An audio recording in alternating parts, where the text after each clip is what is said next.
नमस्कार, Ramawat maths classes में आपका एक बार फिर स्वागत है। सबसे पहले तो तृतीय श्रेणी अध्यापक भर्ती परीक्षा में सफल होने वाले सभी अभ्यर्थियों को रामावत मैथ्स क्लासेज की तरफ से हार्दिक शुभकामनाएं और उनके उज्जवल भविष्य की कामना। साथ ही जिन साथियों का सिलेक्शन नहीं हो पाया तो उनको भी निराश होने की आवश्यकता नहीं है, क्योंकि बहुत ही जल्दी राज्य सरकार ने घोषणा की है कि 33,000 पदों के लिए वापस और भर्ती परीक्षा आयोजित होने वाली है। तो हम अभी निराश नहीं होना है हमें, क्योंकि कई बार ऐसे होती है हमारी कोशिशें जो है हमें सफलता की ओर नहीं ले जाती है, कुछ उसमें कमियां रह जाती है। तो हमें भगवान बार बार मौके भी देती है कि हम उन मौक़ों को भुनाने का एक अवसर हमें और मिलने वाला है। तो आप कहीं भी निराश नहीं हो और एक बार पुनः अपनी तैयारी में लग जाए कि अगली बार अपना चयन जरूर होगा। साथ ही जो साथियों का चयन हुआ है उन्होंने SMS के द्वारा मुझे मैसेज भी किए और इस चैनल का धन्यवाद भी किया है कि इस चैनल के द्वारा उन्हें काफ़ी अच्छा मार्गदर्शन मिला है। तो मैं इसी आशा के साथ ही चैनल शुरू किया था और मेरा हमेशा लक्ष्य भी यही रहता है कि इससे बच्चों को बेनिफिट मिले और उसी की अपेक्षा पर मैं खरा उतरने की कोशिश करता हूँ हमेशा ही। और आगे भी यही अपेक्षा रहेगी कि इस चैनल पर जो भी आपको वीडियो उपलब्ध होंगे, जो भी आपको मटेरियल मिलेगा, वो आपके परीक्षा के लिए बहुत ही उपयोगी होगा। तो आप कहीं भी निराश नहीं हुए और अभी से अपनी तैयारी में लग जाए। वैसे ये वीडियो भी मेरे स्टार्ट करने का बिल्कुल भी मानस नहीं था, क्योंकि मैं भी आपकी ही तरह विज्ञप्ति का इंतजार कर रहा था कि कब वो राज्य सरकार विज्ञप्ति जारी करे और हमें वास्तव में पता चले कि पाठ्यक्रम में कौन कौन सी सामग्री को हटाया गया है, कौन सा जोड़ा गया है। क्योंकि ऐसे बहुत सारे यूट्यूब चैनल हैं जो आपको ऐसे भ्रमित भी कर रहे होंगे कि पाठ्यक्रम वही है, आप अभी से तैयारी में लग जाइए, कुछ भी चेंज नहीं होगा। लेकिन देखिए, मैं आपको कहीं भी ऐसे फालतू के आपको आश्वासन नहीं देना चाहता, क्योंकि मेरा मकसद कहीं भी ये नहीं रहता है कि केवल वीडियो बना के मैं केवल पैसे कमाऊँ।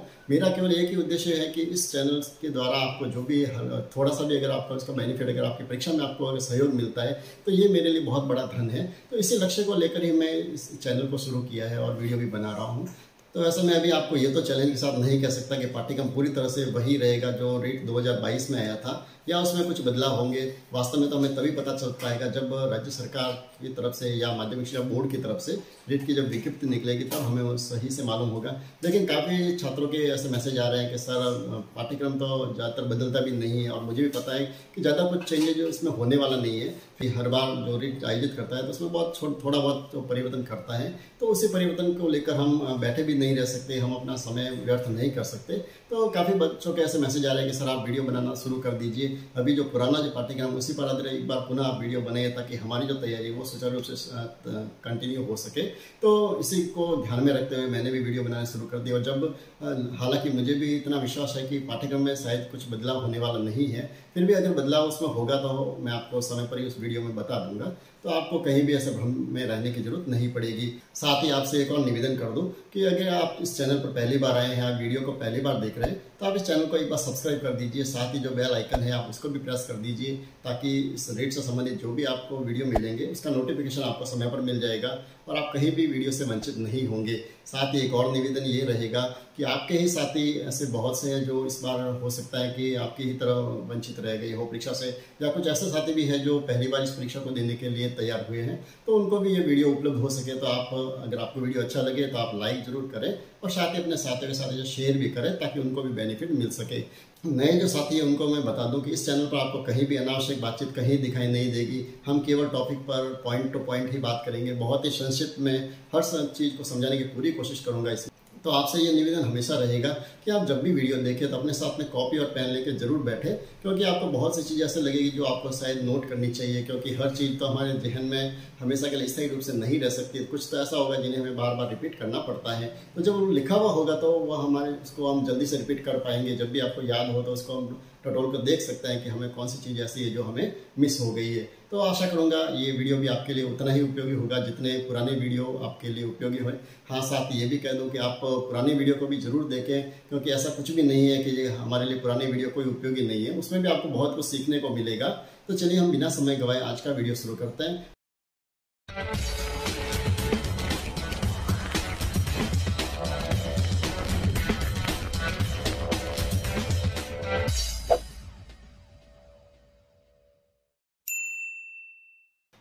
तो 1 करोड़ तक की पूर्ण संख्याओं को समझने से पहले एक छोटी सी जानकारी मैं आपको ये देना चाहूंगा कि सबसे पहले तो हमारे दिमाग में ये रहना चाहिए कि अंक और ये जो संख्या जो है, क्योंकि गणित में हमें अधिकांश प्रश्नों में ये शब्द कई बार तो हमें अंक दिखाई देता है, कहीं हमें संख्या शब्द भी दिखाई देता है।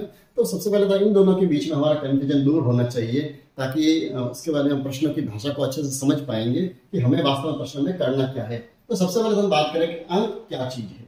ठीक है, अब जैसे जो गणित जो हमारी शुरू हुई है उसमें हमें बहुत सारी चीजों की गणना करनी पड़ती है। गणित शब्द भी गणना से ही बना है, यानी जहां पर हमें वस्तुओं की गणना करते हैं। जैसे आपके सामने में एक 3 डायग्राम बना रहा हूँ बिल्कुल हल्के से। ठीक है, अब इनको अगर गिनने को कहें तो ये कितने डायग्राम हमारे सामने, 1 2 और 3। ठीक है, अब ये बोलने में तो क्या मैंने बोला इसको 3। ठीक, अब इसको जो हम लिखेंगे तो लिखित इसका जो रूप है, जो हमने 3 को लिखने के लिए एक हमने प्रत्येक रूप बनाया है, संकेत रूप जो बनाया है। ये संकेत जो है, इन संकेतों को ही हम अंक कहते हैं। बहुत ही सिंपल सी परिभाषा आपको समझाऊं, कहीं भी आपको रटी रटाई परिभाषा याद करने की जरूरत नहीं है। यानी अंकों का सिंपल सा तात्पर्य ये है कि हम संख्याओं को गिनने के लिए जिन प्रतीकों का या जिन संकेतों का उपयोग करते हैं उन्हें कहते हैं हम अंक। ठीक है, तो ये अंक है कौन कौन से, तो बहुत ही सिंपल है। 0 1 2 3 4 5 6 7 8 और 9। बस ये हमारे पास कुल मिला के कितने अंक है, 10 अंक है, जिनको हम क्या करते हैं, हमारे प्रत्येक रूप में कोई भी संख्या बनाने के लिए हम इन संकेतों का उपयोग करते हैं। ठीक है, अब ये संख्या कैसे बनेगी, यानी संख्या जो है वो एकल अंक से भी बन सकती है, ये ध्यान रखें, या अंकों के समूह से भी बन सकती है। 2 तरह से संख्या बनती है। ठीक है, अंक तो अपने आप में स्वतंत्र होते हैं। अंक का उपयोग हम कहाँ करेंगे, संख्या को बनाने में किया जाता है। अब एकल अंक वाली संख्या कौन सी होगी, जैसे यही अगर हम एकल अंक ले लें 1 2 3 4 5 6 7 8 9, तो ये अपने आप में संख्या भी है। ठीक है, अब इन अंकों के समूह से कैसे मिलेगी, जैसे मैंने एक अंक लिया 2, एक लिया 3, एक लिया 5। ठीक है, तो ये इन तीनों का अगर मैं साथ में लिखूं तो ये बन जाएगी एक संख्या। ठीक, इस संख्या को पढ़ेंगे कैसे भाई, 235। जब इनको साथ में लिखेंगे तब जाके ये एक संख्या बनेगी। और अगर ये कहीं पर अगर इस तरह से लिखा हुआ हो 2 3 और 5, तो यहाँ पर ये क्या है, ये पूरी एक संख्या नहीं है, या तो ये एक अंक वाली संख्या है या ये क्या है, केवल एक अंक है। ठीक है, तो ये जो है अंक और संख्या में एक सामान्य सा अंतर जो है वो आपको समझना बहुत जरूरी होता है, क्योंकि उसके बिना हम आगे की जो संख्या है उनको हम अच्छे से समझ नहीं पाएंगे। तो अंक और संख्या के बाद में अब हम आगे बढ़ते हैं कि संख्या जो है, हमें जो पूर्ण संख्या तक की जो हमें जानकारी होनी चाहिए, क्योंकि हमारा चैप्टर जहां तक है मैं आपको वहीं तक की जानकारी दूंगा, क्योंकि सारी संख्याओं के प्रकार इसमें हमें पढ़ने से मतलब नहीं है। क्योंकि जब हमारा चैप्टर ही कहाँ तक है, केवल पूर्ण संख्या तक ही हमें पढ़ना है, तो हमें ये मालूम होना चाहिए कि पूर्ण संख्या कौन सी है। ठीक है, तो उसके लिए हमें सबसे पहले तो ये मालूम होना चाहिए कि प्राकृत संख्या कौन सी होती है।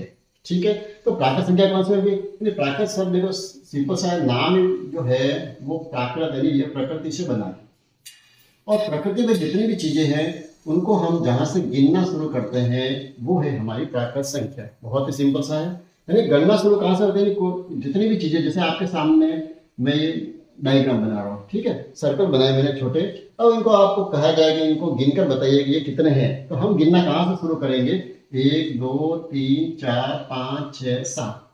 बहुत सिंपल है, यानी हमें कोई भी चीज की गणना करनी हो हम कहां से शुरू करेंगे, 1 से, 1 2 3 4 5, इस तरह से आगे बढ़ते बढ़ते संख्या आती रहेगी। कहां तक आती है ये संख्या, अनंत तक। अब आप एक चीज ध्यान रखिए, मैंने यहाँ पर देखिए 5 के बारे में जो है केवल यहाँ पर 1 2 और ये 3, केवल 3 डॉट ही की है।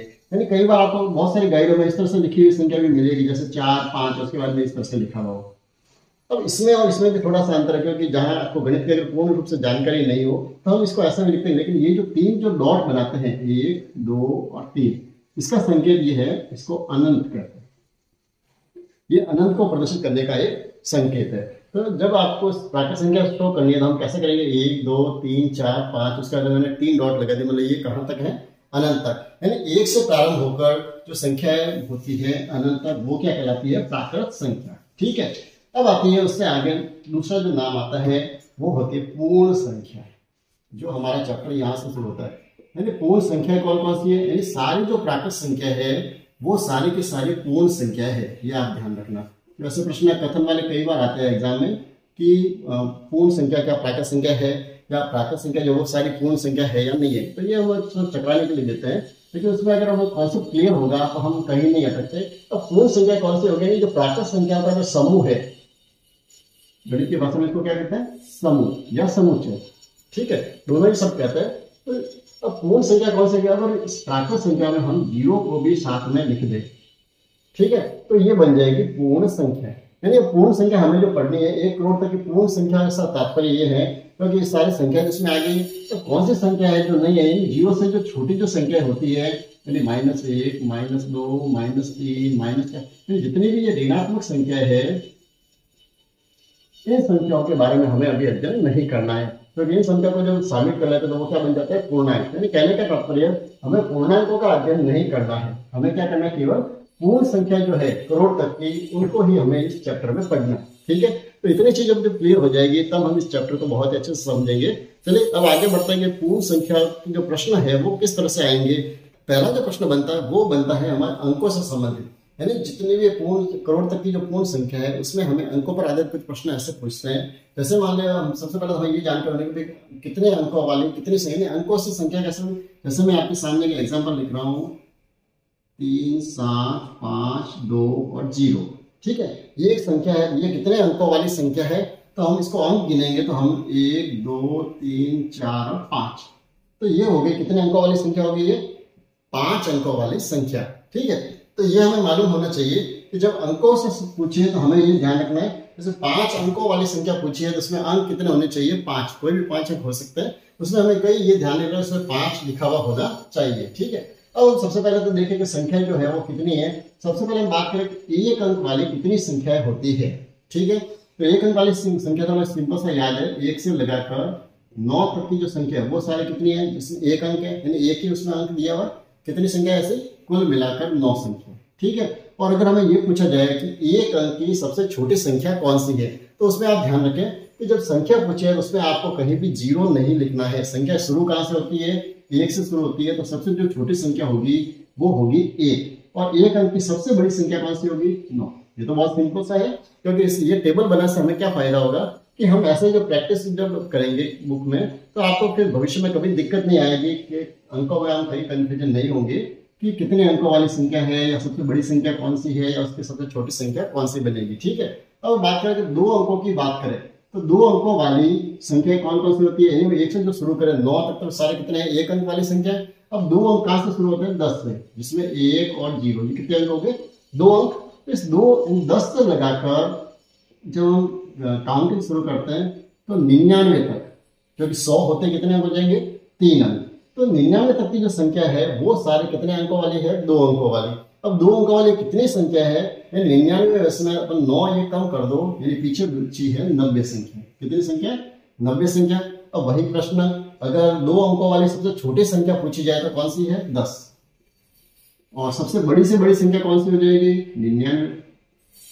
ठीक है, इसी तरह से अपन आगे चले तो 3 अंकों वाली संख्या जो है तो वो शुरू कहां से होगी, 99 के बाद 100 से, और सबसे बड़ी संख्या कौन सी होगी, सबसे बड़ी 999, क्योंकि 1000 होते ही वो कितने अंक हो जाएंगे, 4 अंक। तो इसमें कुल मिला के कितनी संख्या हो गई, तो 999 में से ये जो है कितनी संख्या, देखो 90 संख्या ये और 9 संख्या ये हम कम कर देंगे तो पीछे बचेगी कितनी संख्या बच गई, 900 संख्या। कितनी संख्या बच गई, 900 संख्या। अब सबसे छोटी संख्या कौन सी होगी 3 अंकों की, तो 100, यानी 100 तो जो होगी वो होगी सबसे छोटी संख्या, और सबसे बड़ी संख्या जो होगी वो हो जाएगी 999। ठीक है, यानी इस तरह की जब टेबल अपन बना लेंगे, आप 2 या 3 अंकों तक की जब टेबल हम बना लेंगे तो उसके बाद में आपको आगे वाले सारे अंकों की जो संख्या है, या चाहे कुल कितनी संख्या होगी, या सबसे छोटी संख्या कौन सी होगी, सबसे बड़ी संख्या कौन सी होगी, इसकी गणना हम बहुत ही जल्दी कर सकते हैं। देखिए जैसे एग्जाम्पल के अगर मैं 4 अंकों का पूछे तो मुझे सिंपल सा क्या करना है, 999 की जगह कहां से शुरू होगी संख्या, 1000 से, और कहां खत्म होगी, 9 का 1 अंक बढ़ रहा है, यानी 9 कितनी बार आ जाएगा, 4 बार। यानी हम संख्या बहुत ही जल्दी इसके बाद में आप बिना सोचे समझे लिख सकते हैं। जैसे ये 9 संख्या है, 90 संख्या है, ये 900 संख्या है, अब ये कितनी संख्या होगी कुल मिलाकर, 9000 संख्या है। ठीक है, इसी तरह सबसे छोटी संख्या कौन सी होगी, 1000, और सबसे बड़ी संख्या कौन सी होगी, 9999।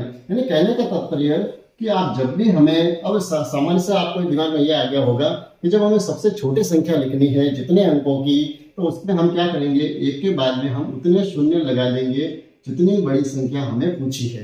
ठीक है, और जैसे मैंने एग्जांपल लिखा, ये कितने अंकों की संख्या हो जाएगी, 1 2 3 4 5 6 7, यानी ये 7 अंकों की सबसे छोटी संख्या हो गई।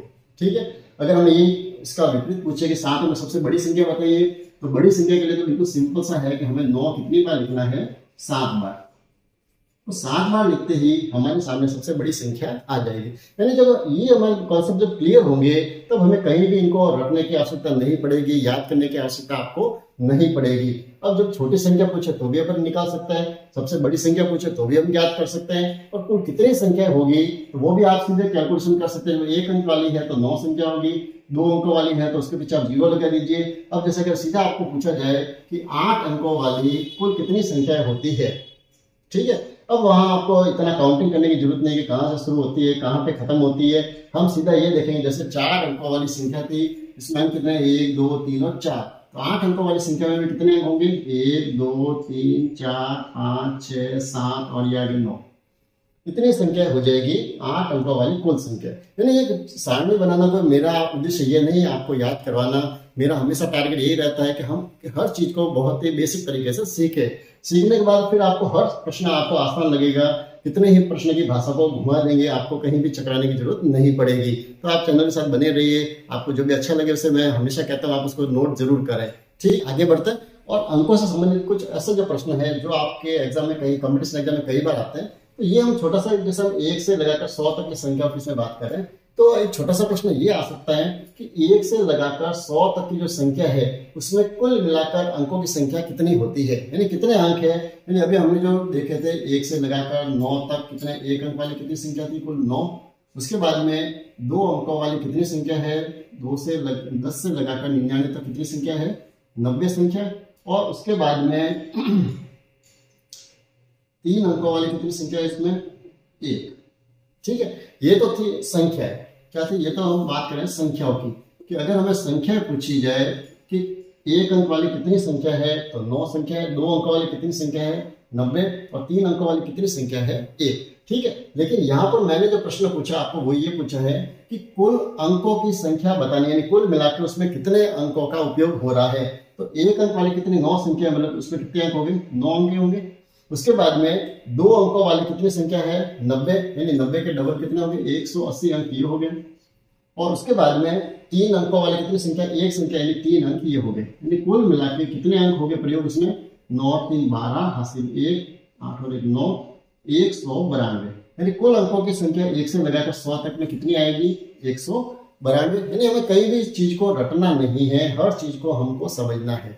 ठीक है, तो कुल मिलाकर कितने अंक होंगे 1 से लगाकर 100 तक के जब हम गिनती लिखेंगे तो उसमें हमें 192 अंकों की जरूरत पड़ेगी। ठीक है, दूसरा प्रश्न, कुल मिलाकर शून्यों की संख्या कितनी होती है। तो शून्य तो हमें बिल्कुल सिंपल सा है, देखिए शून्य किसमें आएंगे 10 20 30 40 50 60 70 80 90 और 100।